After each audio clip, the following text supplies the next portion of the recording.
Today, I would be talking to you on the concept of Shaktipat and when this concept has started.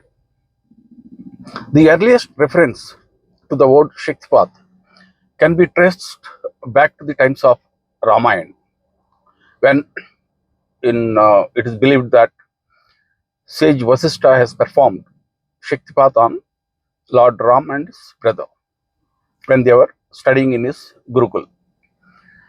This incident has been mentioned in one of the books written by sage Vasishtha called Yoga Vasistam, and this is the earliest reference we have about Shaktipat.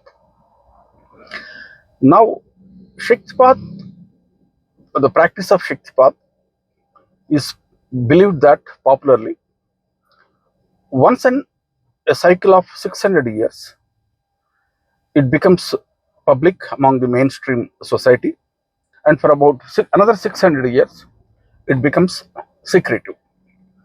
That means in a cycle of 1200 years, for 600 years, it is practiced publicly, and for 600 years, it is practiced secretively. And if I try to recall the modern times, about 700 years ago, there used to be a lady called Lalleshwari who lived in the modern day city of Srinagar in Kashmir Valley. That was the last known reference to the lineage of Shaktipat. And what happened to the lineage of Shaktipat gurus after that is again largely unknown. Till about 100 years ago, or rather more than 100 years ago, the Shaktipat again came into public limelight from a sage called Swami Gangadhar Tirtha, who used to live in the city of Puri in modern day state of Odisha in India. Now coming to the concept of Shaktipat. Shaktipat is essentially, it's a technique used by a guru to awaken the Kundalini energy in another person. He uses basically four mediums through which the Shaktipat is performed. Either he exercises free will, and Shaktipat can be performed from a distance on any person, or he charges a mantra and the mantra is given to the person, and the moment the person starts chanting the mantra, Shakti is already automatically awakened. And there are two other means also through which Shaktipat is performed. One is through the eyesight, that is looking into the eyes of the other person. Shaktipat can be performed. And the fourth method is, of course, through the direct physical touch. Usually, hand is placed on the top of the head and Shaktipat is performed. Although there are these four methods are there, but the basic method is the intention has to be there. For example, I keep shaking hands with so many people, or we keep touching so many people. A Shaktipat guru may come in physical contact with so many people from day to day life. Shaktipat doesn't happen that way. For Shaktipat to be happen, the intent has to be there. That is the basic concept here. So there are basically, although four methods, there's one physical touch through mantra, by exercising free will, and of course through the eyesight. But the basic intention has to be there for giving Shaktipat. So this is what is called as Shaktipat. The moment the free will is exercised by a person, Kundalini energy is directly activated in the body of a other person, even if he is sitting thousands of kilometers away. Now, a question people may ask, if it is so easy to awaken Kundalini energy, then why practice so many yoga systems, tantric systems, etc.?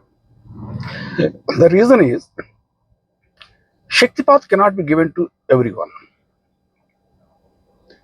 For the Shaktipat to successfully uh, start working, the person's mind has to be in a state of equilibrium. It is said every human mind is manufactured with a mixture of three qualities or gunas, as they call it in Sanskrit: rajogun, tamogun, and sattvagun. And it's a every person is born with a mixture of these three qualities. Only thing is the proportion may be different from person to person. When these three qualities in a person are in a state of equilibrium or approximate state of equilibrium, then it becomes easy to awaken the Kundalini energy by performing Shaktipat. Not only this, there is also another reason. Suppose in the previous lifetime of a person, he has been practicing, let's say, Ashtanga Yoga or the so-called Raja Yoga. As you all are aware, it is a very laborious process. There are so many strict rules to be observed. And let's say that he has practiced Ashtanga Yoga in his previous lifetime. At last, Kundalini energy has been awakened in his body. But by the time Kundalini energy has been awakened, that person life also has come to an end. He had to die due to some natural reasons or due to some disease or due to some accident, etc. Now, in the present lifetime, there is no need for the person to start all over again. Since the energy has already been awakened, he needs to just start from that particular stage itself. However, the already awakened Kundalini energy in a person is in a state of, you can say that you can compare it to a kind of a boiling water in a vessel. It is not stable.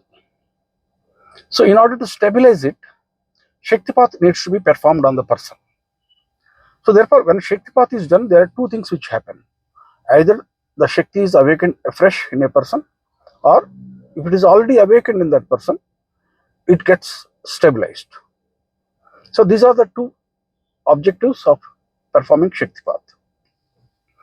In case of a fresh person, although he has been practicing a lot of yogas or tantric systems in his previous lifetime, in the current lifetime, the state he has to reach that state of equilibrium, as I was mentioning.